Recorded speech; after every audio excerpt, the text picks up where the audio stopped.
الفيديو الأصلي الذي تسبب في القبض على حامد ترك الذي أساء إلى وزير الداخلية السعودي. شاهد المقطع الذي نشره حامد تركي الذي يسيء لوزير الداخلية السعودي عبد العزيز بن سعود بن نايف، ولحظة القبض على المحامي الكويتي الذي هاجم وزير الداخلية السعودي.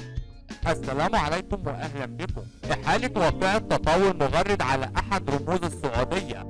إعلام وزير الداخلية الكويتي يعلن إحالة واقعة تطاول مغرد على أحد رموز السعودية لجهة الاختصاص، وذلك بعد إلقاء القبض على حامد تركي الذي أساء لوزير الداخلية السعودي، حيث أعلنت وزارة الداخلية الكويتية إلقاء القبض على مغرد كويتي تجرأ على وزير الداخلية السعودي الأمير عبد العزيز بن سعود بن نايف آل سعود. كما قالت الوزارة أنه تمت إحالة أحد المغردين المسيئين للمملكة العربية السعودية إلى جهة الاختصاص لاتخاذ الإجراءات القانونية بحقه